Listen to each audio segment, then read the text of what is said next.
М?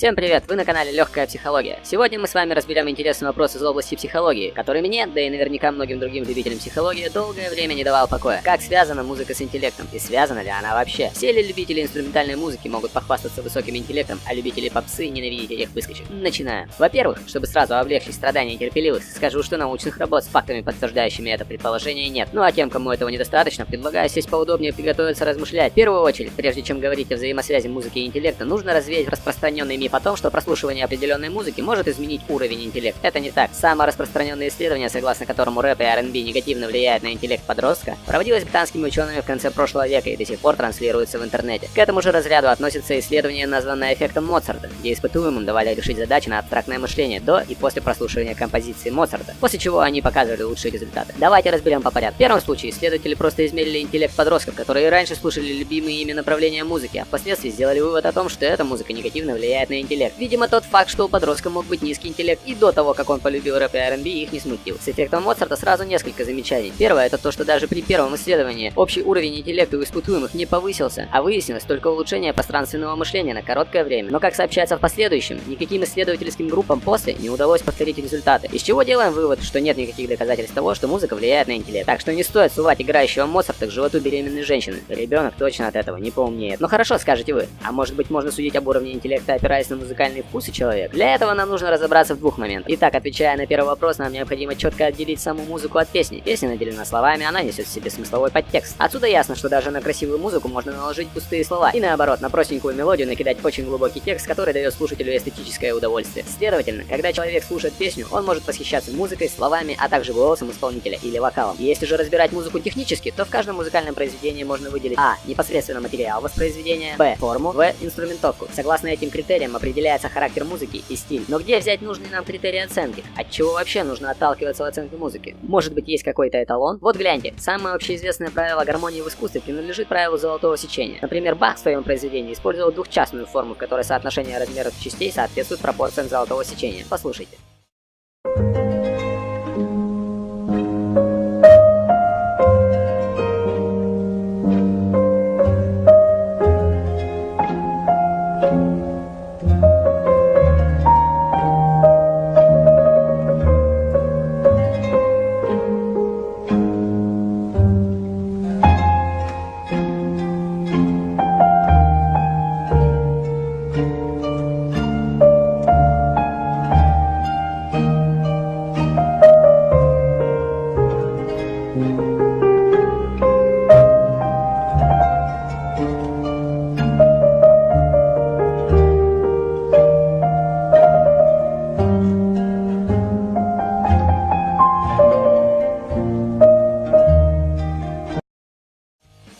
Но можно ли назвать данное произведение эталоном? На мой взгляд, анализировать музыку, выделяя в ней только особенности организации такта, то же самое, что оценивать профессионализм работника только по его пунктуальности. Все это говорит нам о том, что музыка — процесс сложно организованный, и разным людям могут нравиться разные стороны одной и той же песни или даже мелодии. Что вы можете сказать по этому поводу? Напишите в комментариях. Теперь давайте поговорим об интеллекте. Самый интересный на данный момент работающий способ измерения интеллекта — это тест IQ. Их существует несколько вариантов, но принцип у всех схожий. Разница между ними в точности определения. Каждый тест состоит из множества различных заданий нарастающей сложности. Среди них задачи на логическое и пространственное мышление, арифметические задания, ориентировка в практических ситуациях, умение самостоятельно сопоставлять и обобщать. То есть сам тест включает в себя совокупность множества различных умений вашего мозга, и некоторые из этих умений даже не применяются мозгом в обработке музыки. Итак, что мы имеем? Музыка — процесс сам по себе сложно организованный, и непонятно, согласно каким законам нам определять произведение как хорошее или плохое, как сложное или простое, как умное или глупое. Тест IQ состоит из заданий, некоторые из которых вообще не влияют на обработку мозгом музыки, такие как логические, пространственные, ориентировка в практических ситуациях. Из всего этого следует вывод, что пока не найдется какой-то объективный способ оценки музыкального произведения с учетом всех его особенностей, никакого разговора о взаимосвязи интеллекта и музыкальных предпочтений быть не может.